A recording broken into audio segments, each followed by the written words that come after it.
আমরা আর দেরি না করে আজকে চ্যাপ্টার রেসপিরেশনে চলে আসবো। এই সিলেবাসের মধ্যে আছে volumes and capacities of lungs, mechanics of breathing lung compliance, এছাড়া রয়েছে hypoxia, oxygen toxicity, neural centres and reflexes, regulating respiration, surfactant. তো আমরা চলে আসছি প্রথম প্রশ্নে। প্রশ্বাস পেশির নাম এবং নিঃশ্বাস পেশির নামে। প্রশ্বাস পেশির নাম কি? বহিস্থ পঞ্জরাস্থি পেশি এবং মধ্যচ্ছদা পেশি। অতিরিক্ত প্রশ্বাস পেশি যেরকম স্টানোম্যাস্টয়েড, স্কেলেনি, স্ক্যাপুলার এলিভেটর ইত্যাদি। বহিস্থ পঞ্জরাস্থি যে পেশি তাকে বলা হয় হচ্ছে এক্সটার্নাল ইন্টারকস্টাল মাসেল এবং মধ্যচ্ছদা পেশি হচ্ছে ডায়াফ্রাম মাসেল। আর অতিরিক্ত প্রশ্বাস পেশি যেরকম বললাম সেটা ইংরাজিতেই নাম বললাম যে তার মধ্যে রয়েছে স্টার্নোম্যাস্টয়েড, স্কেলেনি, স্ক্যাপুলার এলিভেটর। এগুলো নাম মুখস্থ করতে হবে। নিঃশ্বাস পেশির নাম কি? নিঃশ্বাস পেশির নাম হচ্ছে উদর পেশিগুলো এবং হচ্ছে অন্তস্থ পঞ্জরাস্থি পেশি। তাহলে এক্সটার্নাল ইন্টারকস্টাল মাসেল হচ্ছে প্রশ্বাস পেশি এবং ইন্টারনাল ইন্টারকস্টাল মাসেল হচ্ছে অন্তস্থ পঞ্জরাস্থি পেশি। এবার আমরা চলে আসবো যে ডেড স্পেস এয়ার কি, টাইডাল ভলিউম কি, inspiratory reserve volume, expiratory reserve volume, inspiratory capacity, residual volume, functional residual volume, vital capacity, dead space air, এইগুলোর বিষয়। তো প্রথমেই যেটা আছে সেটা হচ্ছে ডেড স্পেস এয়ার, নিষ্ক্রিয় বায়ু পরিমাণ। ডেড স্পেস এয়ার কি? কিছু পরিমাণ বাতাস শ্বাসনালীর মধ্যে থাকে, বায়ুথলির মধ্যে থাকে না।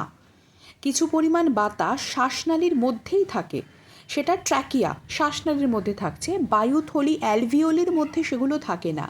গ্যাসীয় বিনিময় এগুলো অংশগ্রহণ করে না, যেহেতু এগুলোর কোনো এক্স্যাক্ট ফাংশন নেই বা গ্যাসীয় যে বিনিময় ঘটছে সেখানে এরা অংশগ্রহণ করছে না, সেই কারণে এদেরকে বলা হয় নিষ্ক্রিয় বায়ু পরিমাণ বা ডেড স্পেস এয়ার। তাহলে ডেড স্পেস এয়ার কী হচ্ছে না, শ্বাসনালীর মধ্যে থাকছে, বায়ুথলিতে থাকছে না, গ্যাসীয় বিনিময় অংশগ্রহণ করছে না। এর গড় পরিমাণ হচ্ছে 150 ml। এর গড় পরিমাণ হচ্ছে 150 ml। এবার হচ্ছে প্রবাহী বায়ু পরিমাণ, যেটাকে বলা হয় টাইডাল ভলিউম। প্রবাহী তার মানে ফ্লো হচ্ছে, এখান থেকে এটা বুঝতে হবে। তো স্বাভাবিক ও বিশ্রামরত অবস্থায় যে পরিমাণ বায়ু প্রতি প্রশ্বাসে ফুসফুসে প্রবেশ করে এবং প্রত্যেক নিঃশ্বাসে ফুসফুস থেকে বেরিয়েও যায় সেটা হচ্ছে প্রবাহী বায়ু, যেটা ফ্লো হচ্ছে। স্বাভাবিক এবং বিশ্রামরত অবস্থায় যে পরিমাণ বায়ু প্রতি প্রশ্বাসে ফুসফুসে প্রবেশ করছে এবং নিঃশ্বাসে ফুসফুস থেকে বেরিয়েও যাচ্ছে, একটা ফ্লোয়ের মধ্যে রয়েছে, সেটাই হচ্ছে টাইডাল ভলিউম বা প্রবাহী বায়ু পরিমাণ। এর পরিমাণ হচ্ছে 500 ml। তাহলে ডেড স্পেস এয়ার হচ্ছে 150 ml এবং যেটা টাইডাল ভলিউম এর পরিমাণ হচ্ছে 500 ml। এরপর হচ্ছে প্রশ্বাস ক্রিয়ার অতিরিক্ত বায়ু পরিমাণ। এই কথাটার মানে কি? যাকে বলা হয় ইন্সপিরেটরি রিজিউম ভলিউম, প্রশ্বাস ক্রিয়ার অতিরিক্ত বায়ু পরিমাণ। এটি কি? প্রবাহী বায়ু যেটা টাইডাল ভলিউম, এই পরিমাণের ঊর্ধ্বে যে পরিমাণ বাতাস সর্বোচ্চ প্রশ্বাস ক্রিয়ার মাধ্যমে ফুসফুসে নেওয়া যায় সেটা হচ্ছে প্রশ্বাস ক্রিয়ার অতিরিক্ত বায়ু পরিমাণ। মানে ম্যাক্সিমাম যে পরিমাণটা আমরা নিতে পারছি, এর পরিমাণ হচ্ছে নর্মাল আমাদের টাইডাল ভলিউম যেটা থাকছে সেটা হচ্ছে 500 ml, বাট আমরা যেটা ম্যাক্সিমাম ক্ষেত্রে সর্বোচ্চ শ্বাসক্রিয়ার মাধ্যমে বায়ু পরিমাণের ঊর্ধ্বে যে পরিমাণ বাতাসটা নিতে পারছি তার পরিমাণ হচ্ছে 2000 to 3300 ml। মানে 2 লিটার থেকে প্রায় 3.3 লিটার পর্যন্ত আমরা কিন্তু নিতে পারছি। শ্বাসঅঙ্গের অসুস্থতা যদি হয় তখন কিন্তু এর পরিমাণটা কমে যাচ্ছে, এতটা কিন্তু আমরা নিতে পারি না। So this is our inspiratory reserve volume. Next আমরা চলে আসছি এক্সপাইরেটরি রিজার্ভ ভলিউমে। সেটা কি না, স্বাভাবিক নিঃশ্বাসের পরে যে পরিমাণ বায়ু জোর করে ফুসফুস থেকে দেহের বাইরে বের করে দেওয়া হয়, স্বাভাবিক নিঃশ্বাস নিলাম কিন্তু জোর করে আমরা বের করে দিলাম, সেটা হচ্ছে নিঃশ্বাসের অতিরিক্ত বায়ু পরিমাণ বা এক্সপিরেটরি রিজার্ভ ভলিউম। তার পরিমাণ হচ্ছে 1000 ml। শ্বাসঅঙ্গের অসুস্থতায় কিন্তু এর পরিমাণটা কমে যাচ্ছে, কারণ আমি যতটা নিচ্ছি এবার সেটার পরিমাণ যদি কমছে তাহলে যতটা আমি পুশ করতে পারছি, যতটা আমি ছেড়ে দিতে পারছি তার পরিমাণও অসুস্থতার ক্ষেত্রে কমে যাবে।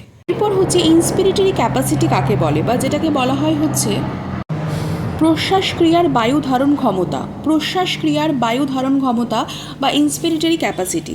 প্রবাহী বায়ু পরিমাণ ও প্রশ্বাসক্রিয়ার অতিরিক্ত বায়ু পরিমাণের যোগফল হচ্ছে প্রশ্বাসক্রিয়ার বায়ু ধারণ ক্ষমতা। কি বললাম?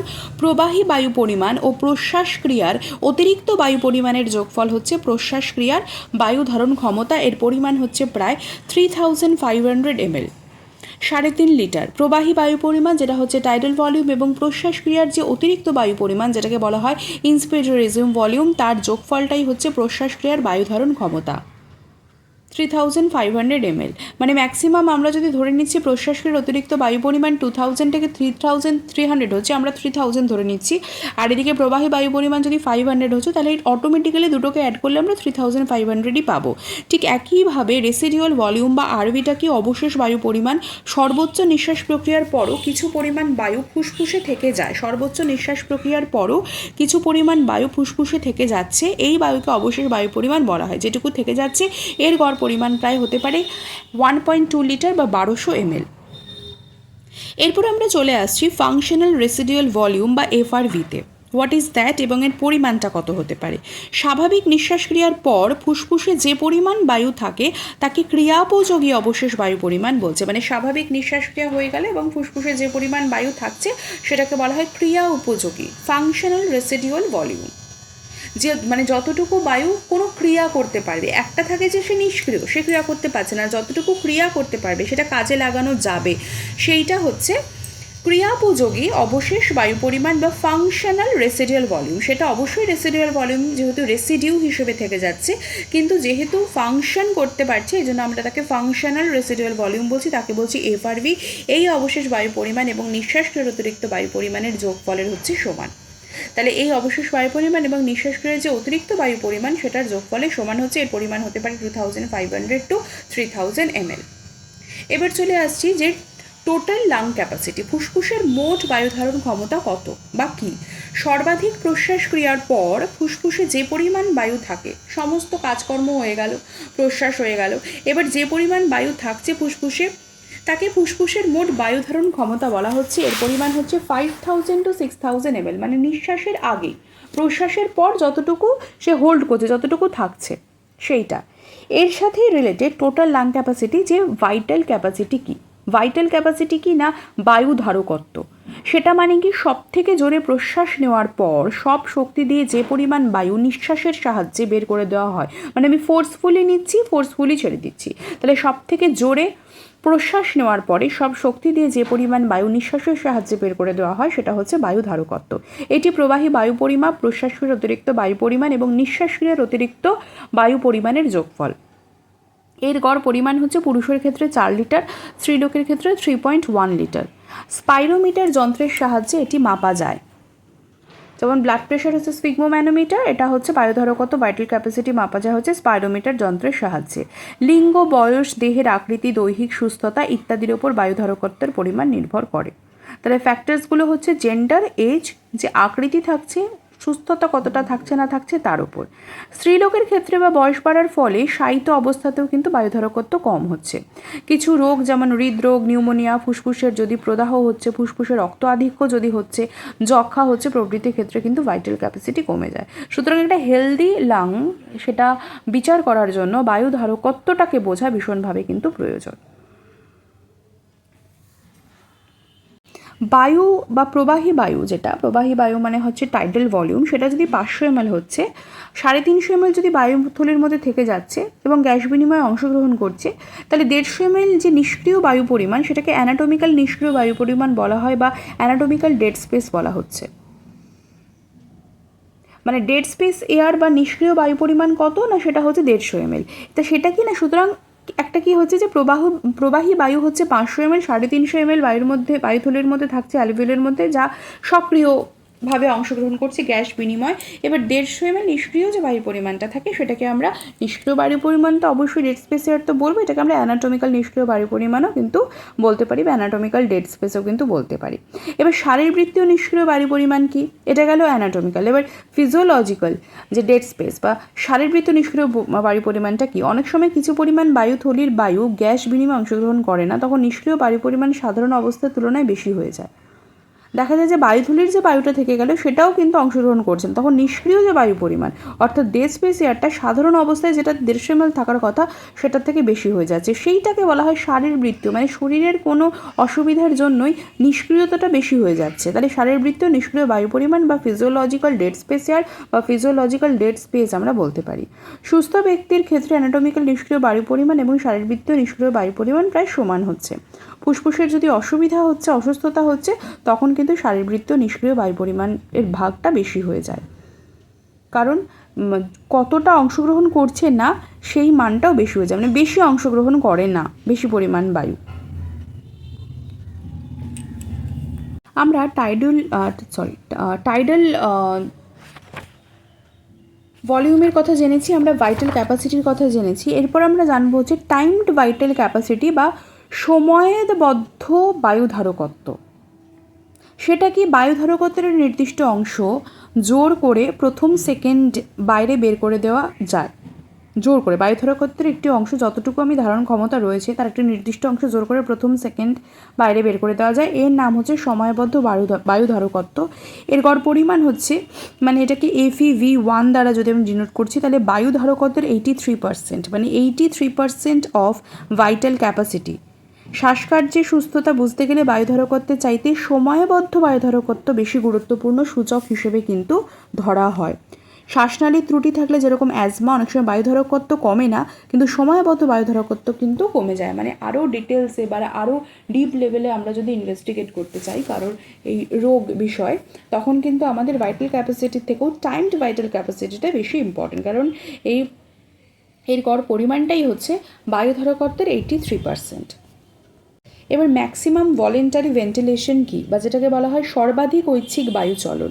1 মিনিটে যে সর্বাধিক পরিমাণ বায়ু ফুসফুসের মধ্যে দিয়ে চলাচল করে তাকে বলা হয় সর্বাধিক ঐচ্ছিক বায়ু চলন। কি বললাম? 1 মিনিটে যে সর্বাধিক পরিমাণ বায়ু ফুসফুসের মধ্যে দিয়ে চলাচল করে তাকে সর্বাধিক ঐচ্ছিক বায়ু চলন বলা হয়। প্রাপ্তবয়স্ক পুরুষের ক্ষেত্রে এর গড় পরিমাণ হচ্ছে প্রতি মিনিটে 80 থেকে 170 লিটার, আর স্ত্রীলোকের ক্ষেত্রে এর পরিমাণ একটু কম, বৃদ্ধ বয়সে এর পরিমাণ কিন্তু আরও কম হয়। কি বললাম? 1 মিনিটে যে সর্বাধিক পরিমাণ বায়ু ফুসফুসের মধ্যে চলাচল করে তাকেই বলা হয় সর্বাধিক ঐচ্ছিক বায়ু চলাচল বা ম্যাক্সিমাম ভলেন্টারি ভেন্টিলেশন। এটা কিন্তু ইউনিট ডিপেন্ডেন্ট, টাইম ডিপেন্ডেন্ট। ফুসফুসীয় বায়ুচলন বা পালমোনারি ভেন্টিলেশন কি? যে পরিমাণ বায়ু প্রতি মিনিটে, এখানেও কিন্তু মিনিটের কথা বলা হচ্ছে, ইউনিটের কথা বলা হচ্ছে, সময় নির্ভর, প্রতি মিনিটে ফুসফুসের মধ্যে দিয়ে চলাচল করে সেটাই হচ্ছে ফুসফুসীয় বায়ুচলন। প্রতি মিনিটে ফুসফুসে যতটা চলাচল করছে ততটাই হচ্ছে পালমোনারি ভেন্টিলেশন। এর পরিমাণ হচ্ছে শ্বাসক্রিয়ার যে হার, শ্বসন যে হার, শ্বাসক্রিয়ার হার এবং যে প্রবাহী বায়ু যে টাইডাল ভলিউম থাকছে তার পরিমাণ মাল্টিপ্লাই করলে এটা পাওয়া যাবে। বিশ্রামরত অবস্থায় এর পরিমাণ ধরা হচ্ছে প্রায় 6 লিটার, মানে ফুসফুসের মধ্যে দিয়ে বায়ু চলাচল করতে পারে প্রায় 6 লিটার প্রতি মিনিটে, ফুসফুসের মধ্যে দিয়ে এটি চলাচল করে। আমরা যেটা বলছিলাম যে ফোর্সফুলি শ্বাস গ্রহণ করা বা ফোর্সফুলি শ্বাসটাকে ছাড়া, মানে বলপূর্বক প্রশ্বাস এবং বলপূর্বক যে নিঃশ্বাস, এটার কি ব্যাপার, মোড অফ অ্যাকশন কি, ফাংশন কি, বা কীভাবে কাজ করে সেটার বিষয়ে একটু জানবো। প্রথমত বিশ্রামরত অবস্থায় প্রশ্বাস ক্রিয়া হচ্ছে একটি সক্রিয় পদ্ধতি, নর্মালি সেটা চলতেই থাকবে। বহিস্থ আন্তঃপঞ্জরাস্থি পেশি বা যেটাকে বলা হয় এক্সটার্নাল ইন্টারকস্টাল মাসেল এবং ডায়াফ্রাম পেশির সংকোচনের ফলে এটি হয়। তাহলে এই শ্বাসক্রিয়ার জন্য ইম্পর্টেন্ট আমরা জানি যে পঞ্জরাস্থি পেশি বহিস্থ এবং অন্তঃস্থ দুটোই এবং মধ্যচ্ছদা। তো বহিস্থ এটা হচ্ছে বেসিক্যালি প্রশ্বাসের জন্য দায়ী, বহিস্থ যে পঞ্জরাস্থি পেশি, এক্সটার্নাল মাসেল বা এক্সটার্নাল ইন্টারকস্টাল মাসেল এবং ডায়াফ্রাম বা মধ্যচ্ছদা, এর ফলে 500 ml বাতাস ফুসফুসে প্রবেশ করছে।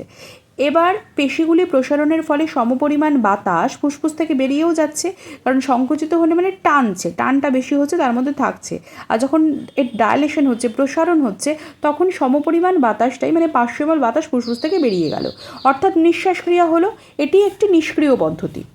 তাহলে বিশ্রামরত অবস্থায় প্রশ্বাস ক্রিয়া যেমন সক্রিয় পদ্ধতি, তেমনি নিঃশ্বাসটা হচ্ছে নিষ্ক্রিয় পদ্ধতি। কিন্তু অধিক বাতাস ফুসফুস নিতে গেলে প্লুরাতে চাপ পড়ে, যেটাকে বলা হয় ইন্ট্রাপ্লুরাল প্রেশার, এবং ফুসফুসীয় চাপ, যেটাকে বলা হয় ইন্ট্রাপালমোনারি প্রেশার, অনেক বেশি ঋণাত্মক হতে হবে। এই দুটোর একটা নির্দিষ্ট মান থাকে, ইন্ট্রাপ্লুরাল প্রেশার এবং ইন্ট্রাপালমোনারি প্রেশার, এর একটা নির্দিষ্ট মান থাকে। কিন্তু যখন আমি বেশি টানছি, বেশি যখন আমাকে ফুসফুসকে মানে নিতে হবে, বেশি বাতাস যখন নিতে হবে, তখন এদের যে মানটা সেটা ঋণাত্মক হতে হবে। এই জন্য আন্তঃপঞ্জরাস্থি পেশি অর্থাৎ ইন্টারকস্টাল পেশি এবং মধ্যচ্ছদা পেশি তখন সংকুচিত হয়ে যায়, কারণ বেশি প্রেশার লাগছে, ওটা কী হচ্ছে না কনস্ট্রিক্টেড হচ্ছে, সংকুচিত হয়ে যাচ্ছে। এছাড়া অতিরিক্ত যে প্রশ্বাস পেশি থাকছে সেটা হচ্ছে এক্সট্রা ইন্সপিরেটরি মাসেল, অতিরিক্ত যে প্রশ্বাস পেশি থাকছে যেমন গলার বুকের পেশি, এগুলো হচ্ছে সংকুচিত। এর ফলে বেশি বাতাস তখন কিন্তু ফুসফুসে প্রবেশ করছে, গলার ও বুকের পেশিগুলো তখন সংকুচিত হয়ে যাচ্ছে, যেটাকে বলা হয় অতিরিক্ত প্রশ্বাস পেশি। সাধারণভাবে নিঃশ্বাসক্রিয়া নিষ্ক্রিয় পদ্ধতি, কিন্তু ঠিক এমনইভাবে বলপূর্বক নিঃশ্বাসক্রিয়ার সময় নিঃশ্বাস পেশিগুলো যেরকম হচ্ছে অন্তস্থ আন্তঃপঞ্জরাস্থি পেশি, যেটাকে ইন্টারনাল ইন্টারকস্টাল মাসেল বলা হচ্ছে, এবং উদর পেশি অ্যাবডোমিনাল মাসেল, এগুলো কিন্তু সংকুচিত হচ্ছে। তাহলে অটোমেটিক্যালি যখন আমি ফোর্সফুলি নিঃশ্বাস মানে ছাড়ছি, কার্বন ডাইঅক্সাইড বের করে দিচ্ছি, তখন যে অ্যাবডোমিনাল মাসেল এবং ইন্টারনাল ইন্টারকস্টাল মাসেল এগুলো হয়ে যাচ্ছে সংকুচিত। ফলে আন্তঃপ্লুরাল চাপ এবং আন্তঃফুসফুসীয় চাপ বেশি তখন ধনাত্মক হয় এবং বেশি বাতাস বাইরে বেরিয়ে যায়।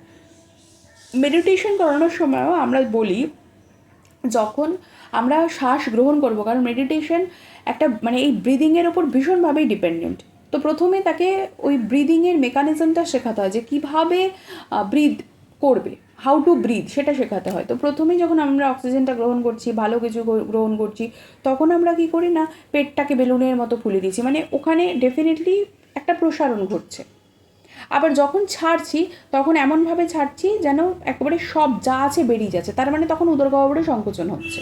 তার মানে প্রত্যেকটা জিনিসই কিন্তু ভীষণভাবে রিলেটেড, সায়েন্টিফিক, তার যে মোড অফ অ্যাকশন, তার যে মেকানিজম ভীষণভাবেই কিন্তু সায়েন্স নির্ভর, সায়েন্সের বাইরে কিছুই নয়।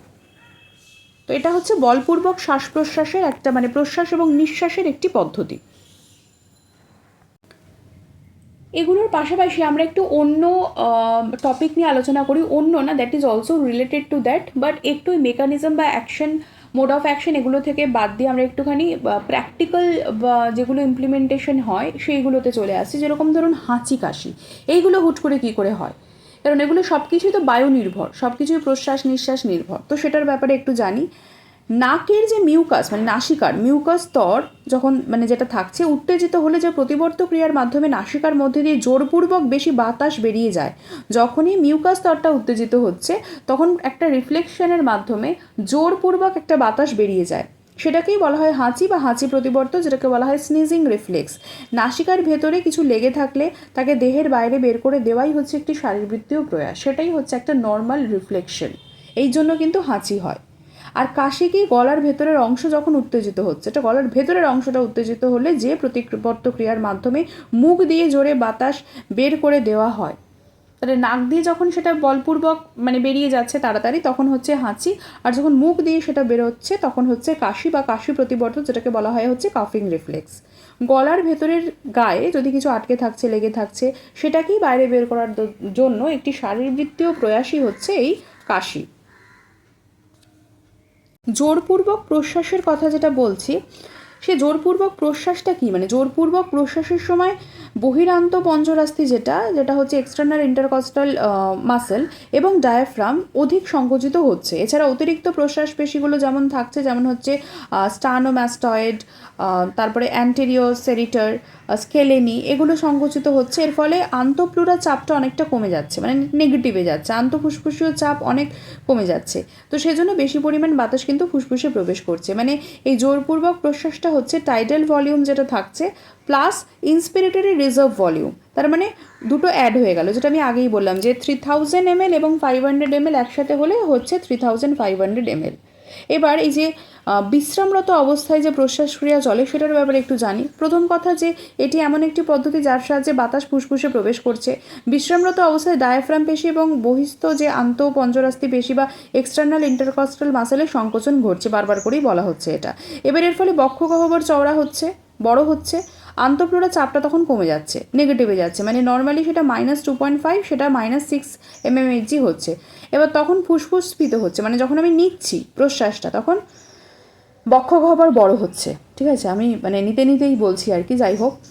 তো ফুসফুস স্ফীত হচ্ছে, আন্তঃফুসফুসীয় চাপটা বায়ুমণ্ডলের চাপ অপেক্ষা অনেক কমে যাচ্ছে, সেজন্য বায়ুমণ্ডলের বাতাসটা ফুসফুসে তখন প্রবেশ করছে। চাপের এই তারতম্যের ফলে 500 ml বাতাস তখন ফুসফুসে প্রবেশ করতে পারছে। এবার চলে আসি যে বহিঃশ্বসন কি। বায়ুমণ্ডল ও ফুসফুসের মধ্যে বাতাসের যে আদান প্রদান হয়, বায়ুমণ্ডল এবং ফুসফুস, একটা ইন্টারনাল অর্গান, একটা হচ্ছে এনভায়রনমেন্ট। তো তার মধ্যে যখন আদান প্রদান হচ্ছে তখন সেটাকে বলা হচ্ছে ব্রিদিং, বা যেটাকে বলা হয় বহিঃশ্বসন। এর হচ্ছে দুটি ভাগ। বায়ুমণ্ডল থেকে ফুসফুসে বাতাসের প্রবেশকে বলা হয় প্রশ্বাস বায়ু, আর ফুসফুস থেকে বাতাসে বায়ুমণ্ডল যখন নির্গত হয়ে যাচ্ছে তাকে বলা হচ্ছে নিঃশ্বাস। বিশ্রামরত অবস্থায় বহিঃশ্বসনের হার প্রতি মিনিটে 12 থেকে 20 বার হচ্ছে। কি বললাম? বিশ্রামরত অবস্থায় বহিঃশ্বসনের যে হার প্রতি মিনিটে সেটা হচ্ছে 12 থেকে 20 বার। শ্বসনের গভীরতা যেটা দেখা যাচ্ছে যে 500 ml, যাকে বলা হচ্ছে টাইডাল ভলিউম। এবার বহিঃশ্বসন ফুসফুসীয় বায়ু চলাচলের সাথে পুরোপুরিভাবে কিন্তু জড়িত। বহিঃশ্বসন বেশি হলে ফুসফুসীয় বায়ু চলাচল বেশি হয়। মানুষের ক্ষেত্রে এটি একটি ঋণাত্মক প্রক্রিয়া, মানে এটা ফুসফুসীয় বায়ু চলাচল সেটা হচ্ছে নেগেটিভে চলে যাচ্ছে। এই বহিঃশ্বসনে কিছু শক্তির প্রয়োজন থাকে। তো শক্তির ব্যবহার নিয়ে এবার আমরা আলোচনা করব।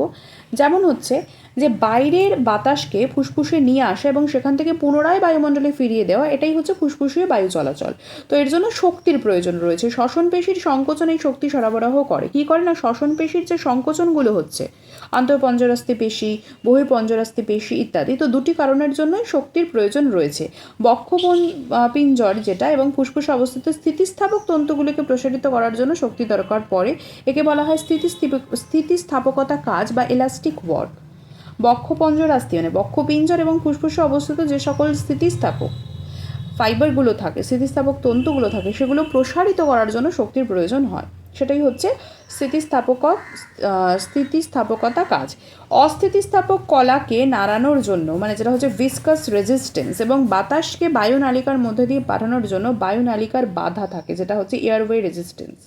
অস্থিতিস্থাপক যে কলাগুলো সেটা হচ্ছে ভিসকাস রেজিস্ট্যান্স, আর যেটা বাতাসকে বায়ুনালিকার মধ্যে দিয়ে পাঠানো, বায়ুনালিকার বাধা এয়ারওয়ে রেজিস্ট্যান্স। সাধারণভাবে এক্ষেত্রে শক্তি কম লাগে। কোনো কাজের জন্য কতটা শক্তির প্রয়োজন তা পরীক্ষা করে দেখা গেছে, জানা গেছে যে সকল শক্তির 65% লাগে হচ্ছে স্থিতিস্থাপক বাধা বা এলাস্টিক রেজিস্ট্যান্সের অতিক্রম করতে।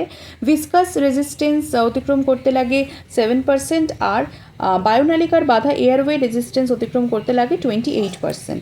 এবার বহিঃশ্বসনের জন্য যে শক্তির প্রয়োজন তা বেসিক্যালি মানে ওই রিল্যাক্সেশন প্রেশার কার্ভ বা অক্সিজেনের ব্যবহার, অক্সিজেন ইউটিলাইজেশন থেকে কিন্তু মেজার করা যায়।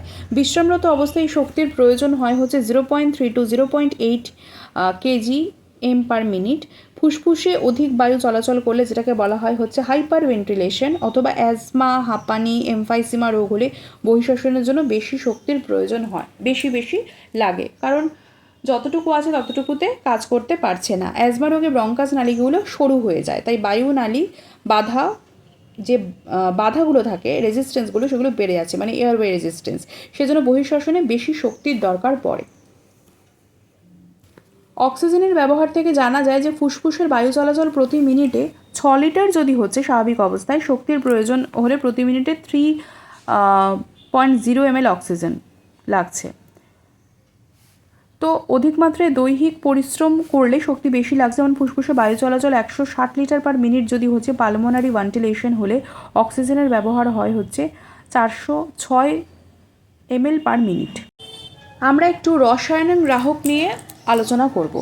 তো রসায়ন গ্রাহক বা কেমিক্যাল রিসেপ্টর উত্তেজিত হলে বহিঃশ্বসনটা বেড়ে যাচ্ছে। ফুসফুসের বায়ু চলাচল বেড়ে গেলে ফুসফুসের সাথে যে ভেগাস নার্ভের অন্তর্মুখী নার্ভ, তার সক্রিয়তায় বেড়ে যাচ্ছে। এই নার্ভ বিভব হৃৎপিণ্ডের যে ভেগাল টোন সেটাকে কমিয়ে দিচ্ছে। কি হচ্ছে না, ফুসফুসের বায়ু চলাচল যখন বেড়ে যাচ্ছে, যখন রসায়ন গ্রাহক উত্তেজিত হচ্ছে, তখন ফুসফুসের সাথে যুক্ত যে ভেগাস নার্ভ থাকছে তার অন্তর্মুখী নার্ভের সক্রিয়তাও বেড়ে যাচ্ছে। এই নার্ভ বিভব, এই যে নার্ভ যে একটা অ্যাকশন পোটেনশিয়াল, হৃৎপিণ্ডে ভেগাল টোন কমিয়ে দিচ্ছে, ফলে হৃৎপিণ্ডের গতির হার বেড়ে যাচ্ছে। দেখা গেছে রসায়ন গ্রাহক উত্তেজিত হলে যে শ্বসন বৃদ্ধি হয় তাকে যদি কোনোভাবে অবদমিত করা হয় তাহলে ট্র্যাকিকার্ডিয়ার বদলে ব্র্যাডিকার্ডিয়া দেখা যায়, মানে এই যে হার্টবিটটা বেড়ে গেল সেটা কিন্তু কমে যায়, ব্র্যাডিকার্ডিয়া হচ্ছে। ট্র্যাকিকার্ডিয়ার থেকে ব্র্যাডিকার্ডিয়া, এটা অনেক সময় দেখা যায়। তাহলে শ্বসন এবং যে হৃৎপিণ্ডের সংবহন সেটাও কিন্তু একে অপরের ওপর ভীষণভাবেই, মানে প্রত্যক্ষভাবে নির্ভরশীল। বিভিন্ন শ্বসন কেন্দ্রগুলির নাম এবং তার অবস্থান নিয়ে একটু আলোচনা করব। প্রথম কথা, যে শ্বসন নিয়ন্ত্রণকারী কেন্দ্রগুলি হচ্ছে মেডালা এবং পন্সের মধ্যে অবস্থিত। শ্বসন নিয়ন্ত্রণকারী যে কেন্দ্রগুলো সেটা মেডালা এবং পন্সে অবস্থিত। পৃষ্ঠীয় শ্বসন নিউরন গোষ্ঠী থাকে। মেডালাতে শ্বসনের সাথে জড়িত হচ্ছে দুটি নিউরন গোষ্ঠী।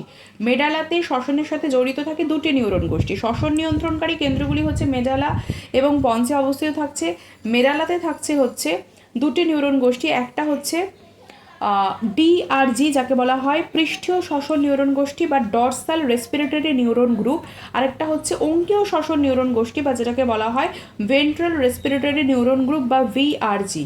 এবার পন্সে দুটি নিউরন গোষ্ঠী আছে যারা শ্বসনের সাথে জড়িত, সেটা হচ্ছে অ্যাপনিউস্টিক সেন্টার, অ্যাপনিউস্টিক কেন্দ্র, একটা হচ্ছে নিউমোট্যাক্সিক কেন্দ্র বা নিউমোট্যাক্সিক সেন্টার।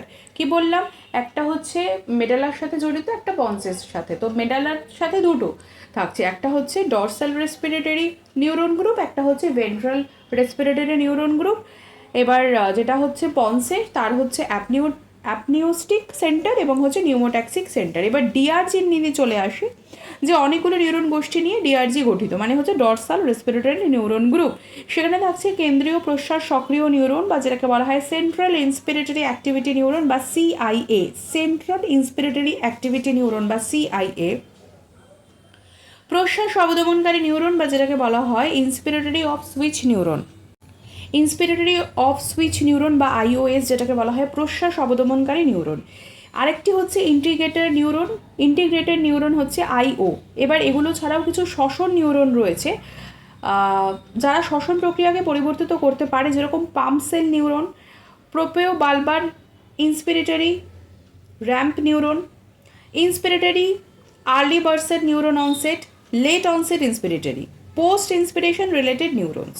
কী কী বললাম? Pump cell neuron, propriobulbar inspiratory ramp neuron, inspiratory বা early burst neuron onset, late onset inspiratory, post inspiratory related neuron মুখস্থ করতে হবে। শ্বসন নিয়ন্ত্রণে নিযুক্ত যে উচ্চতর কেন্দ্র হাইপোথ্যালামাস এবং গুরু মস্তিষ্কে রয়েছে। শ্বসন নিয়ন্ত্রণে নিযুক্ত যে উচ্চতর কেন্দ্রগুলো সেগুলো হাইপোথ্যালামাস এবং গুরু মস্তিষ্কে রয়েছে। এবার এই যে ডিআরজির ব্যাপারে আলোচনা হচ্ছে, ডিআরজির নিউরনগুলো সম্পর্কে একটু বিস্তারিত আলোচনা করব। সেটা হচ্ছে মেডালায় অবস্থিত পৃষ্ঠীয় নিউরন গোষ্ঠীগুলিকে ডিআরজি বলা হচ্ছে বা যেটাকে বলা হয় হচ্ছে ডরসাল রেসপিরেটরি নিউরন গ্রুপ। এই নিউরনগুলি প্রশ্বাস নিউরন, ইন্সপিরেটরি নিউরন বলা হচ্ছে। এরা প্রশ্বাসের সময় নার্ভ বিভব পাঠাচ্ছে, নার্ভ পোটেনশিয়াল পাঠাচ্ছে। এখানে তিনটি নিউরন গোষ্ঠী আছে যারা শ্বসন নিয়ন্ত্রণের সাথে জড়িত, যেরকম হচ্ছে সিআইএ নিউরন, কেন্দ্রীয় প্রশ্বাস সক্রিয় নিউরন। এই নিউরনগুলি বারবার প্রশ্বাস পেশিতে, মানে হচ্ছে ডায়াফ্রাম, বহিস্থ আন্তঃপঞ্জরাস্থি পেশি মানে হচ্ছে এক্সটার্নাল ইন্টারকস্টাল মাসেল এবং ডায়াফ্রাম উদ্দীপনা পাঠাচ্ছে, প্রশ্বাসক্রিয়া সম্পন্ন করছে। এগুলি র্যাম্পের মতো বিভব পাঠাচ্ছে। এগুলি সক্রিয়তা 2 সেকেন্ড পর্যন্ত ক্রমশ বাড়ে, তারপর হঠাৎ কিন্তু বন্ধ হয়ে যায়।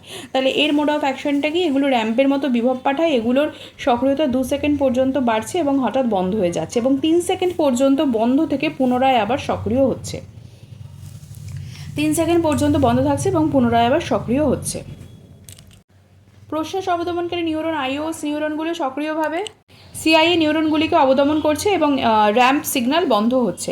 সমন্বয়কারী নিউরন কি? এই নিউরনগুলি ছন্দবদ্ধ শ্বসনের সাথে জড়িত নিউরনগুলির মধ্যে সংযোগ এবং সমন্বয় সাধন করছে, সেজন্য এগুলি এরকম নাম। কি বললাম? এই নিউরনগুলি ছন্দবদ্ধ শ্বসনের সাথে জড়িত নিউরনগুলির মধ্যে সংযোগ এবং সমন্বয় সাধন করছে, সেজন্য এগুলির এরকম নাম। সিআইএ উদ্দীপক র্যাম্প বার্তা বা সিআইএ র্যাম্প সিগন্যাল প্রশ্বাস পেশিতে পাঠায় এবং প্রশ্বাস ক্রিয়া সম্পন্ন করে। একই সঙ্গে সিআইএ নিউরনগুলি সমন্বয়কারী নিউরনদের উদ্দীপিত করছে। এই বার্তা আইওএস নিউরনদের উদ্দীপিত করে, যারা সিআইএ নিউরনদের অবদমন করছে। এর ফলে শ্বসন বন্ধ হচ্ছে। তাহলে কি আইওএস সমন্বয়কারী নিউরন, সিআইএ প্রশ্বাস পেশি প্রশ্বাস, এইভাবে জিনিসটা হচ্ছে। দেহের বিশেষ অংশ থেকে প্রশ্বাস উদ্দীপনকারী এবং প্রশ্বাস অবদমনকারী কারণ যেগুলো রয়েছে, যে ফ্যাক্টরসগুলো রয়েছে, সমন্বয়কারী নিউরন ইন্টিগ্রাল বা ইন্টিগ্রেটেড নিউরনগুলির কার্যকারিতা পরিবর্তন ঘটিয়ে শ্বসনের পরিবর্তন ঘটাচ্ছে। এবার উদ্দীপনা প্রদানকারী প্রভাবগুলি যেমন গুরু মস্তিষ্ক, নিউমোট্যাক্সিক সেন্টার, টানগ্রাহক, এগুলো থেকে আসছে। অবদমনকারী প্রভাবগুলো আসছে হচ্ছে অ্যাপনিউস্টিক সেন্টার, মানে যেটা এক্সাইটমেন্ট দিচ্ছে সেটা বেসিক্যালি আসছে সেরিব্রাল কর্টেক্স থেকে, নিউমোট্যাক্সিক এবং টানগ্রাহক থেকে, আর মানে টোন রিসেপ্টর থেকে। আর অবদমনকারী প্রভাবটা সেটা আসছে হচ্ছে অ্যাপনিউস্টিক সেন্টার থেকে। এবার এই অ্যাপনিউস্টিক এবং নিউমোট্যাক্সিক সেন্টারকে সমন্বয়কারী নিউরন বলা হয়, মানে সেটার মাধ্যমে আর কি শ্বসনটা নিয়ন্ত্রিত হচ্ছে। তাহলে আমরা আরেকটু ছোট করে বলে নিই যে মেরালাতে অবস্থিত ডিআরজি গোষ্ঠী নিউরনগুলির বিভিন্ন অংশ রয়েছে, তার মধ্যে সিআই বা কেন্দ্রীয় প্রশ্বাস সক্রিয় নিউরন, প্রশ্বাস অবদমনকারী নিউরন যেটা হচ্ছে অ্যাপনিওস্টিক, সমন্বয়কারী নিউরন যেটা অ্যাপনিওস্টিক নিউমোট্যাক্সিক দুটোই। পন্সে অ্যাপনিওস্টিক নিউমোট্যাক্সিক শ্বসন কেন্দ্র রয়েছে, যদিও এটা মেডালার কথা আগে বলা হলো, বাট এটা রয়েছে পন্সে। এইসব বিভিন্ন কেন্দ্রের পারস্পরিক কার্যকারিতার সাহায্যে শ্বসন নিয়ন্ত্রিত হয়। প্রশ্বাস অবদমনকারী নিউরন যেটা মেডালার মধ্যে পড়ছে সেটা আইওএস নিউরনগুলো থাকছে, যেগুলো সিআই একে অবদমন করছে এবং র্যাম্প সিগন্যালকে বন্ধ করে দিচ্ছে। আর যেটা থাকছে ওই পন্সের মধ্যে সেটা হচ্ছে অ্যাপনিওস্টিক। শ্বসন কার্যের কথা হবে, আর সেক্ষেত্রে ধূমপানের কথা হবে না তা তো হতে পারে না, কারণ ধূমপান হচ্ছে শ্বসনক্রিয়ার সবথেকে ক্ষতিকারক দিক। তো সেটা নিয়ে এবার একটু আলোচনা করা যাক। Short term effects of smoking, এটা নিয়ে একটু আলোচনা করা যাক। তারপর long term effects of smoking, যদি কেউ লং টার্ম করছে তাহলে কীরকম কী প্রবলেম হবে সেগুলো নিয়ে একটু আলোচনা হবে। প্রথম কথা যে ধূমপান করলে নিকোটিনটা ডেফিনেটলি যাচ্ছে, তো নিকোটিন কতগুলি নার্ভ কোষকে এক্সাইট করছে, যেগুলো রক্তনালীকে সংকুচিত করে দেয়। তো ধূমপান করলে কি হচ্ছে না, নিকোটিন কতগুলো নার্ভ কোষকে এক্সাইটেড করছে, যার ফলে রক্তনালী সংকুচিত হচ্ছে। এবার রক্তনালী সংকুচিত হওয়ায় কলায় বা টিস্যুতে রক্ত সরবরাহ বা ব্লাড যে ফ্লো হচ্ছে বা ব্লাড যে সার্কুলেশন হচ্ছে সেটা কম হবে।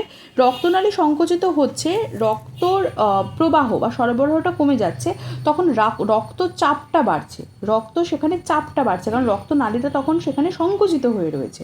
তো এর প্রভাব কিন্তু হৃৎপিণ্ডের ওপর ডিরেক্টলি পড়ে এবং হৃদস্পন্দনের হার কিন্তু বেড়ে যায়। এবার রক্ত সরবরাহ কমে যাওয়ায় একই সঙ্গে হাত ও পায়ের তাপমাত্রাও কিন্তু কমে যাচ্ছে, কারণ রক্ত সরবরাহটা তো কমছে, তো হাত ও পায়ের তাপমাত্রাও কমছে, এর ফলে চর্ম শীতল হয়ে যায়। তো এটাও কিন্তু একটা effect of short term effects of smoking. ধূমপানের ফলে হাতের আঙুল, দাঁত এগুলো ডেফিনেটলি লাল হয়ে যায়, রঞ্জিত হয়ে যায়। ধূমপানের কারণে গলায় প্রদাহ হতে পারে, স্নায়ু দুর্বলন, নার্ভের প্রবলেম হচ্ছে, গলায় প্রদাহ হচ্ছে, মাঝে মাঝে কিন্তু মাথা ধরছে। এই জিনিসগুলো কিন্তু ধূমপানের স্বল্পকালীন বা শর্ট টার্ম এফেক্টস হচ্ছে। এবার যদি লং টার্ম এফেক্টসে চলে আসি, তাহলে ডেফিনেটলি ক্যান্সার, শ্বাসপথে কলার ক্ষতি বা tissue damage in air passage, oxygen পরিবহনের ক্ষমতা হ্রাস পায়, যেটাকে বলা হয় lower capacity to carry oxygen, কাশি এবং শ্বাসনালীতে প্রদাহ বা ক্রনিক ব্রঙ্কাইটিস দেখা যায়, এমফাইসিমা দেখা যায়, ফুসফুসের অত্যাধিক স্ফীতি হয়ে যায়, বড় হয়ে যায়, মোটা হয়ে যাচ্ছে, রক্তনালী হৃৎপিণ্ডের একটা রোগ হয় যেটাকে কার্ডিওভাস্কুলার ডিজিজ বলছে, কেন্দ্রীয় স্নায়ুতন্ত্রের ওপর তার ডিরেক্ট প্রভাব পড়ে, অর্থাৎ সেন্ট্রাল নার্ভাস সিস্টেমের ওপর, এবং definitely reduction in life span, জীবনের আয়ুষ্কাল কিন্তু হ্রাস পায়। তাহলে এটা হচ্ছে long term effects of smoking. এবার এগুলো হচ্ছে অ্যাক্টিভ স্মোকিং, যে নিজেরা ডিরেক্টলি করছে, কিন্তু প্যাসিভ স্মোকিং এরও প্রচণ্ড কিন্তু ক্ষতিকারক দিক থাকে। সেটা কি, যে ধূমপান করে না সে ধোঁয়ার উপাদানের প্রতি বেশি সংবেদনশীল হয়ে পড়ে, সেন্সিটিভ হয়ে পড়ে। ধূমপানকারীর চেয়ে বেশি ক্ষতিগ্রস্ত হয় কিন্তু তারা। দেখা গেছে যে এই সকল ব্যক্তির হৃদরোগে আক্রান্ত হওয়ার সম্ভাবনা বেশি থাকছে। ধূমপানকারী বিবাহিত ব্যক্তির অধূমপানকারী সঙ্গীর হৃদরোগের আক্রান্ত হওয়ার সম্ভাবনা কিন্তু প্রবল হয়। যারা ধূমপান করছে আর যারা ধূমপান করছে না, সে স্বামী স্ত্রী যে কোনো কেউ হতে পারে, এখানে জেন্ডারের কোনো ব্যাপার বলছি না, তো যে করছে না তার কিন্তু হৃদরোগের আক্রান্ত হওয়ার সম্ভাবনা বেশি থাকছে। হৃদরোগীর সামনে ধূমপান করলে রোগ ডেফিনেটলি বেড়ে যায়, কারণ তারা সেই ধোঁয়ার উপাদান যেগুলো থাকছে সেগুলোর প্রতি সেন্সিটিভ হয়ে যাচ্ছে, আসক্ত হচ্ছে। কিন্তু বদ্ধ ঘরের মধ্যে ধূমপান করলে অধূমপানকারীদের ক্ষতি বেশি হয়, কারণ তারা বেশি পরিমাণ ক্ষতিকারক ধোঁয়ার সংস্পর্শে আসছে। ধূমপানকারী মায়েদের শিশুরা কিন্তু বেশি ক্ষতিগ্রস্ত হচ্ছে। এরপর আমরা আরও কিছু রোগ যেরকম অ্যাজমা, যক্ষা এগুলো নিয়ে একটু জানবো। অ্যাজমা হচ্ছে ক্লোম শাখার সংকোচন প্রদাহ, এর মসৃণ পেশির অধিক সংবেদনশীলতা এই রোগের কারণ হিসেবে ধরা গেছে। ক্লোম শাখার যে ব্রঙ্কিওল থাকছে তার সংকোচন প্রদাহ, মসৃণ পেশির অধিক সংবেদনশীলতা এই রোগের কারণ হিসেবে ধরা গেছে। অ্যালার্জির সাথে এটি জড়িত, তো এটি একটি অ্যালার্জিজনিত অসুখ, সেটা হচ্ছে অ্যাজমা। এবং টিউবারকুলোসিস যেটা যক্ষা, বেসিক্যালি মায়োব্যাকটেরিয়াম টিউবারকুলোসিস নামক গ্রাম পজিটিভ ব্যাকটেরিয়ার হচ্ছে এই রোগ উৎপন্ন করে। নেক্সট হচ্ছে হাইপক্সিয়া। কি, কোষ বা কলাস্তরে যখন অক্সিজেনের অভাব হয় সেটাই হচ্ছে হাইপক্সিয়া। তো এটা হচ্ছে 4 রকম ভাগ করা হয়েছে, যেরকম অক্সিজেনের অভাবজনিত অক্সিজেন অভাব, মানে যেটাকে বলা হয় হচ্ছে হাইপক্সিয়া। একটা হচ্ছে রক্তাল্পতাজনিত অক্সিজেনের অভাব, যেটাকে বলা হয় অ্যানিমিক হাইপক্সিয়া। একটা হচ্ছে স্লথ গতিজ অক্সিজেনের অভাব, যেটাকে বলা হয় স্ট্যাগনেন্ট, থেমে স্লথ গতি। Or hypokinetic or ischemic hypoxia, আরেকটা হচ্ছে কলাকোষে বিষক্রিয়াজনিত অক্সিজেনের অভাব, যেটাকে বলা হয় হিস্টোটক্সিক হাইপক্সিয়া। তাহলে হাইপক্সিয়া মেইনলি 4 ভাগে বিভক্ত: hypoxic hypoxia, anemic hypoxia, stagnant or hypokinetic or ischemic hypoxia, আর হচ্ছে হিস্টোটক্সিক হাইপক্সিয়া। ডিসপনিয়া কি বা ক্লেশদায়ক শ্বসন, শ্বাসকার্যের বৃদ্ধি যখন অস্বস্তিকর এবং যন্ত্রণাদায়ক হয়, শ্বাসকার্যের বৃদ্ধি যখন কি হচ্ছে না অস্বস্তিকর এবং যন্ত্রণাদায়ক হচ্ছে, তখন তাকে বলা হয় হচ্ছে ক্লেশদায়ক শ্বসন বা ডিসিপনিয়া। ফুসফুসীয় বায়ুচলন স্বাভাবিকের থেকে 4-5 গুণ বেশি হলে এই ডিসিপনিয়া হয় বা ক্লেশদায়ক শ্বসন কিন্তু শুরু হয়। বায়ুচলন যখন স্বাভাবিকের থেকে বেশি হয়ে যাচ্ছে এবং সেটা যখন অস্বস্তিকর এবং যন্ত্রণাদায়ক হচ্ছে, তো একেই ওই পয়েন্টটাকেই বলা হয়েছে ক্লেশদায়ক শ্বসন বিন্দু বা ডিসিপনিয়া পয়েন্ট। এরপর হচ্ছে মাউন্টেন সিকনেস বা পর্বতপীড়া। সাধারণভাবে 8,000 থেকে 12,000 ফুট উচ্চতার মধ্যে কিছুটা বর্ধিত শ্বসন বা দেখা যায় হচ্ছে হাইপার অ্যাপনিয়া। তো সেটা কি 12,000 থেকে 18,000 ফুট উচ্চতার মধ্যে দেহকোষে যখন অক্সিজেনের অভাব হচ্ছে তখন কতগুলি বিশেষ শারীরিক অসুস্থতার লক্ষণ দেখা যায়। পাহাড়ে ওঠার সময় লক্ষণগুলি দেখা যায় বলে একে বলা হয় হচ্ছে পর্বতপীড়া বা মাউন্টেন সিকনেস। কি হলো, সাধারণভাবে 8,000 থেকে 12,000 ফুট উচ্চতার মধ্যে কিছুটা বর্ধিত শ্বসন দেখা যাচ্ছে, তো দেহকোষে অক্সিজেনের অভাব হয়, ফলে শারীরিক অসুস্থতা লক্ষ্য করা যায়। তো পাহাড়ে ওঠার সময় এটা হয় বলে এটাকে বলা হয় মাউন্টেন সিকনেস বা পর্বতপীড়া। একই রকমভাবে হচ্ছে অ্যাক্লিম্যাটাইজেশন কি বা আবহ সহিষ্ণুতা। সমুদ্রপৃষ্ঠ থেকে অধিক উচ্চতায় কিছু সময় থাকলে নতুন পরিবেশ বা আবহাওয়া নিজেকে উপযোগী করে সুস্থ অবস্থায় থাকার জন্য যে শারীরবৃত্তীয় পরিবর্তন ঘটে, মানে অনেকটা উপরে চলে গেছি কিন্তু আমার বডি নিজেই নিজেকে মেইনটেন করার চেষ্টা করছে, তো সেটাই হচ্ছে অ্যাক্লিম্যাটাইজেশন, নিজেই অ্যাডাপ্ট করবার চেষ্টা করছে কিছু, এবং তার ফলে যে ফিজিওলজিক্যাল প্রসেসগুলো হচ্ছে to maintain my body, that is called আবহ সহিষ্ণুতা বা অ্যাক্লিম্যাটাইজেশন। সেটা হচ্ছে 12,000 থেকে 18,000 ফুট উচ্চতাতেই এটা কিন্তু ঘটছে। মানে মাউন্টেন সিকনেস হলো, তারপরে আমার বডি নিজে নিজেই কিছু শারীরবৃত্তীয় পরিবর্তন ঘটিয়ে আমার বডিকে ঠিকঠাক করে অ্যাডাপ্ট করাবার চেষ্টা করছে to that environment is called acclimatization or আবহ সহিষ্ণুতা। এবার আবহ সহিষ্ণুতার কতগুলো আশু পরিবর্তন রয়েছে এবং কতগুলো বিলম্বিত পরিবর্তন। মানে আশু পরিবর্তন মানে তাড়াতাড়ি, কীরকম না, প্লীহা সংকুচিত হওয়ার পরে স্প্লিন সংকুচিত হওয়ার ফলে রক্ত সংবহন তন্ত্রে রক্তের যে পরিমাণ ব্লাড ভলিউম সেটা বেড়ে যাচ্ছে। এবার হৃদস্পন্দনের হার, হৃদঘাত, রক্তচাপ, রক্ত চলাচলের গতি সবই রক্তের ভলিউম, মানে ব্লাড ভলিউম বাড়ছে, মানে হৃদস্পন্দনের হার, হার্টবিট, হৃদঘাত যেটা থাকছে, রক্তচাপ যেটা থাকছে, রক্ত চলাচলের গতি। ধূমপানের সময় ধোঁয়া শ্বাসের সাথে টেনে মুখের মধ্যে নেওয়ার সময় নিকোটিন তো নিচ্ছেই, সেটা তো সেন্সিটিভ হচ্ছেই, তো সেটা ছাড়াও টার, carbon monoxide, polycyclic aromatic hydrocarbon প্রভৃতি ক্ষতিকর পদার্থ কিন্তু এই কলার মধ্যে শোষিত হয়, এবং সেগুলোই কিন্তু ওই যেটা বললাম যে স্বল্পকালীন এবং দীর্ঘকালীন এইরকম কিন্তু মানে ক্ষতিকারক প্রভাব সৃষ্টি করছে। তো নিকোটিন কতগুলো নার্ভ কোষকে যে উত্তেজিত করছে, যার ফলে রক্তনালীগুলো সংকুচিত হচ্ছে, তার ফলে তো বললামই যে রক্ত সরবরাহ কমে যাচ্ছে, হৃৎপিণ্ডের ওপর চাপ পড়ছে, কারণ রক্তনালী সংকুচিত হলে রক্তচাপ বাড়ছে, তো হৃৎপিণ্ডের ওপর প্রভাব পড়ছে, হৃৎস্পন্দনের হার বেড়ে যাচ্ছে, রক্ত সরবরাহ কমে যাচ্ছে, হাত পায়ের তাপমাত্রা কমে যাচ্ছে, চর্ম শীতল হয়ে যাচ্ছে। এটা আরও একবার আমি ঝালিয়ে নিলাম। আচ্ছা, হাইপক্সিয়া যেটা আমি বললাম যে হাইপক্সিয়া অক্সিজেনের অভাব হচ্ছে। এবার কি হয় যে কোষ বা কলাস্তরে যদি অক্সিজেন ঠিকঠাক থাকছে, মানে ঠিকঠাক অক্সিজেন থাকে, তাকে বলা হয় হচ্ছে অ্যানক্সিয়া। মানে যখন অভাব হচ্ছে হাইপক্সিয়া, ঠিকঠাক থাকছে অ্যানক্সিয়া। কোষ বা কলস্তরে যখন সে অবস্থা হয় না, অক্সিজেন কম থাকে, সেজন্য অ্যানক্সিয়ার পরিবর্তে হাইপক্সিয়া হচ্ছে। এবার হাইপক্সিয়াকে যে 4 ভাগে ভাগ করা হয়েছে, যে hypoxic hypoxia, anemic hypoxia, stagnant or hypokinetic or ischemic hypoxia, histotoxic hypoxia, সেটার ব্যাপারে একটু চলে আসবো ডিটেলসে। যেমন ধমনী রক্ত অক্সিজেনের পার্শ্বচাপ, যেটাকে বলা হয় PO2 কম থাকার ফলে হাইপক্সিয়া হলে তাকে বলা হয় হাইপক্সিক হাইপক্সিয়া। মানে কি, ধমনী রক্ত অক্সিজেনের যে পেরিফেরাল প্রেশারটা রয়েছে সেটাই কম রয়েছে। প্রশ্বাসবায়ুতে অক্সিজেনের পরিমাণ কম থাকলে, মানে পাহাড়ের ওপর হাই অল্টিটিউডে উঠলে বায়ুথলি থেকে অক্সিজেন প্রবেশ বাধা পায়, ফুসফুসের প্রদাহে এই প্রকার হাইপক্সিয়া দেখা যায়। এবার যখন অ্যানেমিক হাইপক্সিয়া হবে তখন কি না, রক্তে অক্সিজেনের পার্শ্বচাপটা স্বাভাবিক থাকছে, কিন্তু রক্তে অক্সিজেন পরিবহনকারী যে হিমোগ্লোবিনের পরিমাণটা সেটা কমে যাচ্ছে। এবার তখন রক্তাল্পতা রোগ হচ্ছে, কোনো দূষিত পদার্থ যেমন কার্বন মনোক্সাইড হিমোগ্লোবিনের সাথে যুক্ত হয়ে গেলে অক্সিজেন পরিবহনের মানে উপযুক্ত হিমোগ্লোবিন সেখানে থাকছে না, কারণ ওটা অলরেডি টাই আপ হয়ে গেছে উইথ কার্বন মনোক্সাইড, সেজন্য অক্সিজেনের পার্শ্বচাপ স্বাভাবিক থাকছে, কিন্তু পরিমিত অক্সিজেন কিন্তু কোষে পৌঁছাচ্ছে না। তখন ডেফিনেটলি যে কলাকোষ সেগুলো কিন্তু কম অক্সিজেন পাচ্ছে এবং অক্সিজেনের অভাব দেখা যাচ্ছে। এবার যদি চলে আসি যে স্লথ গতিজ অক্সিজেনের অভাবে স্ট্যাগনেন্ট আর হাইপোকাইনেটিক ইসেমিক হাইপক্সিয়াতে কলাকোষের রক্তপ্রবাহের গতি যদি খুব কমে যাচ্ছে, স্লো সার্কুলেশন হচ্ছে, তখন রক্তে অক্সিজেনের পার্শ্বচাপ বা রক্তে হিমোগ্লোবিনের মাত্রা স্বাভাবিক থাকলেও পার্শ্বচাপও ঠিকঠাক অক্সিজেনের, হিমোগ্লোবিনের মাত্রাও ঠিকঠাক, কিন্তু কলাকোষের রক্তপ্রবাহের গতি যখন খুব কমে যাচ্ছে তখন অক্সিজেনের অভাবটা ঘটছে। এটা হচ্ছে স্লথ গতিজ অক্সিজেনের অভাব, যেটাকে বলা হয় স্ট্যাগনেন্ট আর হাইপোকাইনেটিক আর ইসেমিক হাইপক্সিয়া। রক্তস্রাব যদি হচ্ছে, রক্তাধিক্যজনিত হৃদরোগ যদি হচ্ছে, যেটাকে কনজেস্টিভ হার্ট ফেলিয়ার বলা হচ্ছে, এই সকল অবস্থায় কিন্তু স্ট্যাগনেন্ট আর হাইপোকাইনেটিক আর ইসেমিক হাইপক্সিয়া হতে পারে। এরপর কলাকোষের বিষক্রিয়াজনিত কীরকম না, এই প্রকার রোগে অক্সিজেন ঠিকমতো পৌঁছায় না, কিন্তু কোষের মধ্যে বিষাক্ত বস্তুর প্রভাবে কোষের জারণ ক্রিয়া নষ্ট হয়ে যাচ্ছে, ফলে কোষগুলি অক্সিজেন ব্যবহারই করতে পারছে না, ফলে কিন্তু অক্সিজেনের অভাব দেখা যাচ্ছে। সায়ানাইড বা চেতনানাশক ভেষজ, নার্কোটিক্স এই প্রকার কিন্তু রোগ উৎপন্ন করতে পারে, মানে যখন বিষক্রিয়া হচ্ছে।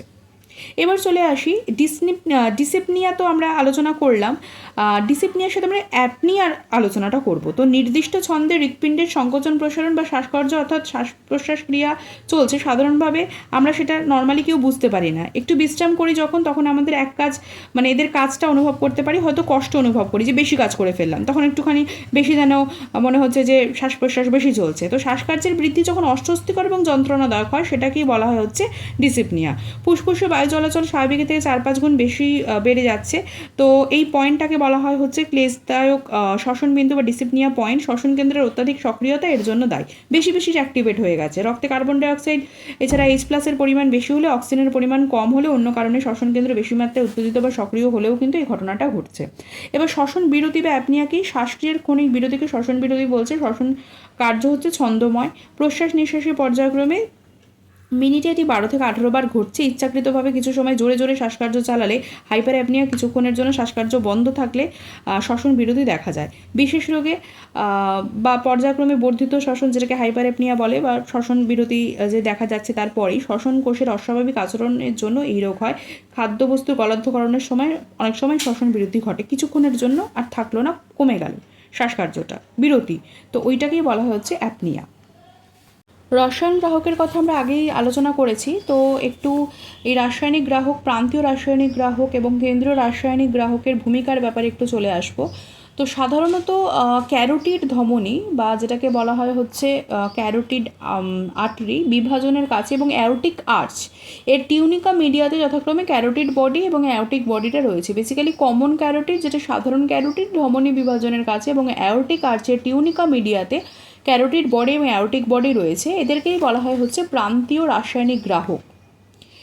এইগুলি মূলত রাসায়নিক গ্রাহক কোষ বা কেমোরিসেপ্টর সেল এবং সহায়ক কোষ বা সাপোর্টিং সেল দিয়ে তৈরি। কেমোরিসেপ্টর সেল এবং সাপোর্টিং সেল দিয়ে তৈরি। এখানে রক্ত সাইনাস বা ব্লাড সাইনাস রয়েছে, ফলে রাসায়নিক গ্রাহকগুলি সরাসরি রক্তের সংস্পর্শে আসছে। রাসায়নিক গ্রাহকগুলির গায়ে অন্তর্মুখী নার্ভ সংযোগ বা অ্যাফারেন্ট ইনারভেশন রয়েছে।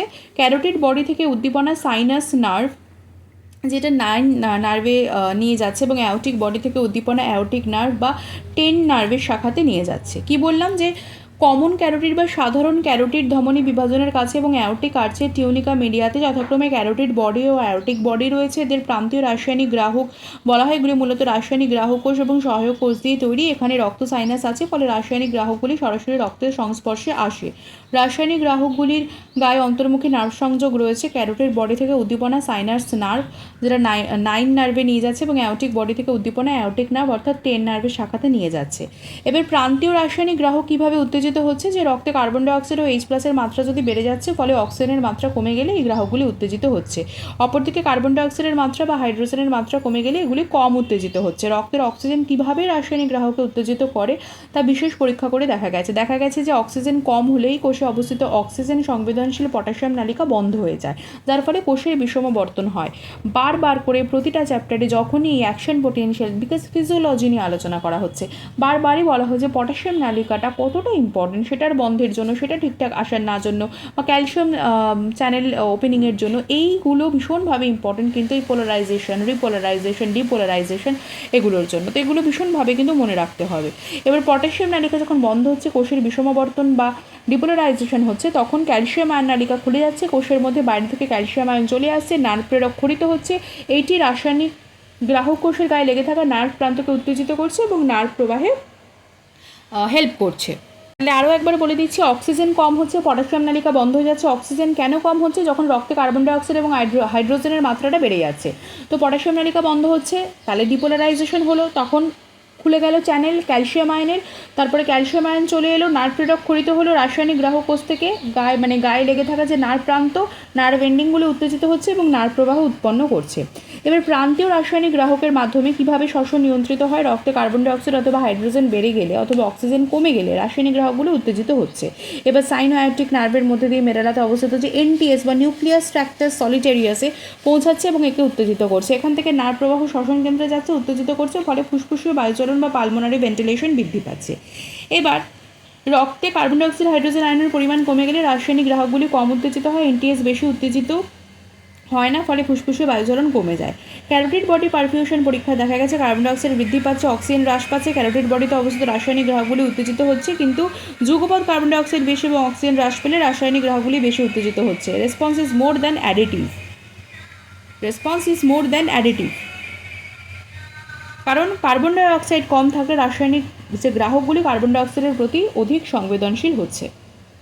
এবার কেন্দ্রীয় রাসায়নিক গ্রাহকের ভূমিকাটা কি? মেরুলাতে শ্বসন কেন্দ্রে রয়েছে কেন্দ্রীয় রাসায়নিক গ্রাহক। এটি রক্তে কার্বন ডাইঅক্সাইড বেড়ে গেলে উত্তেজিত হচ্ছে, কার্বন ডাইঅক্সাইড মস্তিষ্কে আন্তঃকোষীয় তরলে প্রবেশ করছে, যেখানে H2CO3 গঠন করছে। এবার H+HCO3- আয়নে পরিবর্তন হয়ে যাচ্ছে, যেটা H+ রাসায়নিক গ্রাহককে উত্তেজিত করছে। কার্বন ডাইঅক্সাইডের প্রতি কেন্দ্রীয় রাসায়নিক গ্রাহকের সংবেদনশীলতা প্রান্তীয় রাসায়নিক গ্রাহকের থেকে কিন্তু বেশি। সাধারণত রক্তে সামান্য কার্বন ডাইঅক্সাইড বেশি হলে কেন্দ্রীয় রাসায়নিক গ্রাহকের মাধ্যমে শ্বসন নিয়ন্ত্রিত এবং স্বাভাবিক হয়ে যায়।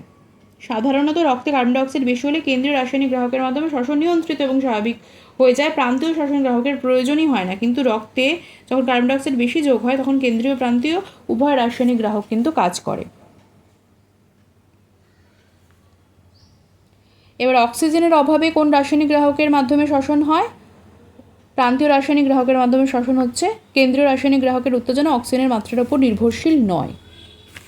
রক্তচাপ কিভাবে রাসায়নিক গ্রাহককে উত্তেজিত করে? রক্তচাপ কমে গেলে ক্যারোটিড অ্যাওর্টিক বডিতে রক্তপ্রবাহ কমে যাচ্ছে, সুতরাং সেখানে স্থানীয়ভাবে অক্সিজেন এবং কার্বন ডাইঅক্সাইড অক্সিজেন কমে যাচ্ছে, কার্বন ডাইঅক্সাইড বেশি হয়ে যাচ্ছে। এভাবে এখানে অবস্থিত রাসায়নিক গ্রাহকগুলি উত্তেজিত হচ্ছে।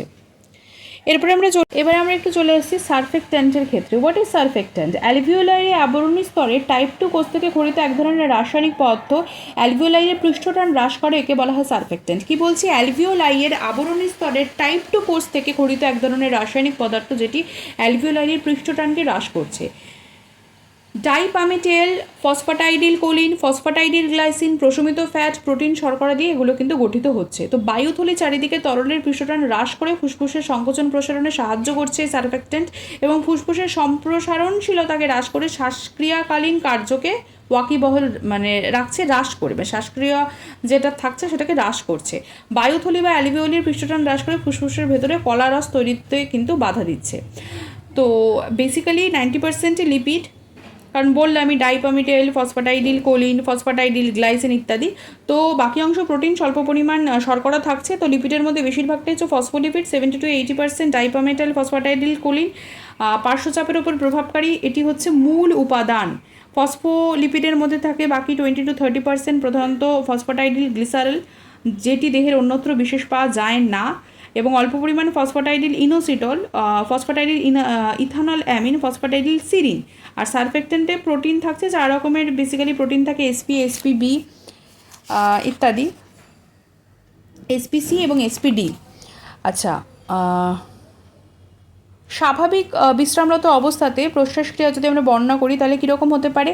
যে স্বাভাবিক বিশ্রামরত অবস্থায় প্রশ্বাসক্রিয়ার পদ্ধতির প্রথমত যে ফ্রেনিক নার্ভের মাধ্যমে নার্ভ উদ্দীপনা মধ্যচতা পেশিতে যাচ্ছে, মধ্যচতা পেশি সংকোচন ঘটছে এবং বক্ষগহ্বরের আয়তন বেড়ে যাচ্ছে, লম্বালম্বিভাবে বেড়ে যায়। এবার ইন্টারকস্টাল নার্ভের মাধ্যমে উদ্দীপনা আসছে, ইন্টারকস্টাল পেশিতে যাচ্ছে, পেশি সংকোচন ঘটাচ্ছে, বক্ষগহ্বরের আয়তন সম্মুখ পশ্চাৎ তাড়াতাড়িভাবে বেড়ে যাচ্ছে। বক্ষগহ্বরের আয়তন যেটা ফ্রেনিক নার্ভের যখন উদ্দীপনা আসছে তখন লম্বালম্বিভাবে বাড়ছে, বক্ষগহ্বরের আয়তন সম্মুখ পশ্চাৎ তাড়াতাড়িভাবে বাড়ছে যখন ইন্টারকস্টাল নার্ভ থেকে উদ্দীপনা আসছে। এবার এই দুই একসাথে কাজ করে বক্ষগহ্বরের মোট আয়তন বাড়ায়, আন্তঃপ্লুরাল চাপ আবহ চাপের তুলনায় 6 mmHg কমে যাচ্ছে, ফুসফুসের আয়তন বাড়ছে, আন্তঃফুসফুসীয় চাপ আবহ চাপের তুলনায় প্রায় 4 mmHg কমে যাচ্ছে, বাইরে থেকে বাতাস ফুসফুসে প্রবেশ করছে। এটি একটি ঋণাত্মক চাপ শ্বাসক্রিয়া। আচ্ছা, সারফেক্টেন্ট কোথায় সংশ্লেষিত হয়? এপিথেলিয়াল টাইপ 2 কোষ থেকে উৎপন্ন হয়, সেখান থেকে নির্গত হয়। সারফেক্টেন্ট প্রোটিন এ বা যেটাকে বলা হয় এসপিএ সারফেক্টেন্ট উৎপাদন নিয়ন্ত্রণ করে টাইপ 2 বায়ুথলির কোষ। এসপিএ গ্রাহক রয়েছে। এসপিএর কাজ এখানে কিন্তু বিশেষভাবে উল্লেখযোগ্য। সারফেক্টেন্টের কাজের মধ্যে পৃষ্ঠটান হ্রাস করছে, সিক্ততা বিরোধী তো বস্তুরূপে কাজ করছে, ফুসফুসের অনক্রমতার ক্ষেত্রে উল্লেখযোগ্য ভূমিকা পালন করে, লিপিডের অ্যান্টিঅক্সিডেন্ট রূপে কাজ করছে। আর এসপিএ এসপিডি সারফেক্টেন্ট প্রোটিন যেটা এডি বায়ুথলির ম্যাক্রোফাজকে কিন্তু সক্রিয় করছে। হোয়াট ইজ এফআরসি বা ফাংশনাল রেসিডিউয়াল ক্যাপাসিটি?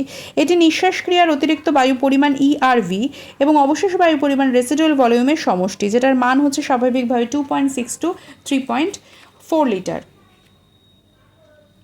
স্বাভাবিক বিশ্রামরত অবস্থায় যেরকম প্রশ্বাসক্রিয়া বর্ণনা করলাম, এবার একটুখানি বর্ণনা করব নিঃশ্বাসক্রিয়া। সেটা কিনা ফ্রেনিক নার্ভের মাধ্যমে নার্ভ উদ্দীপনা মধ্যপেশিতে মধ্যচ্ছদা পেশিতে যখন গেল না, মধ্যচ্ছদা পেশি তখন সংকোচন না ঘটে কী হলো? প্রসারিত। মধ্যচ্ছদা ওপরের দিকে উঠে এলো, বক্ষগহ্বর আয়তন লম্বালম্বিভাবে কমে গেল, প্রশ্বাস পূর্ব অবস্থায় ফিরে এলো। আর ইন্টারকস্টাল পেশির মাধ্যমে উদ্দীপনা ইন্টারকস্টাল পেশিতে গেল না, পেশি প্রসারিত হলো না, পঞ্জরাস্তিগুলি প্রশ্বাস পূর্ব অবস্থায় ফিরে এলো, বক্ষগহ্বরের আয়তন সম্মুখ পশ্চাৎভাবে আড়াআড়িভাবে কমে গেল, প্রশ্বাস পূর্ব অবস্থায় ফিরে আসছে। বক্ষগহ্বরের মোট আয়তন কমে যাচ্ছে, আন্তঃপ্লুরা চাপ বেড়ে গিয়ে প্রাক প্রশ্বাস অবস্থায় ফিরে গেল, ফুসফুসের আয়তন ছোট হলো, আন্তঃফুসফুসের চাপ আবহচাপের থেকে 4 mmHg বেশি হচ্ছে, বাতাস ফুসফুস দিয়ে বাইরে চলে গেল। ভীষণ ইম্পর্টেন্ট একটা টপিক, সেটা হচ্ছে জে রিসেপ্টার। ফুসফুসীয় জালিকার সন্নিকটে বায়ুথলির গাত্রে অবস্থিত গ্রাহক, একে বলা হয় পালমোনারি কেমোরিফ্লেক্স। ফুসফুসীয় জালিকার সন্নিকটে বায়ুথলির গাত্রে অবস্থিত, ভেগাস নার্ভ দ্বারা নার্ভ কেন্দ্রের সাথে যুক্ত থাকছে। ফুসফুসের অভ্যন্তরে বা ভেতরে মাইক্রো এম্বলিজম এবং ফুসফুসীয় স্লোথ বা এডিমা প্রভৃতি দ্বারা উদ্দীপিত হচ্ছে। প্রতিবর্তরূপে তৎকালীন শ্বসন বিরতি বা অ্যাপনিয়া ঘটছে, দ্রুত শ্বাস আর ব্র্যাডিকার্ডিয়া রক্তচাপ হ্রাস সৃষ্টি করছে। ফুসফুসের compliance, lung compliance very important. আয়তনের পরিবর্তন বাই চাপের পরিবর্তন, মানে ফুসফুসের কমপ্লায়েন্স বলতে ফুসফুসের স্থিতিস্থাপকতাকে বোঝানো হচ্ছে।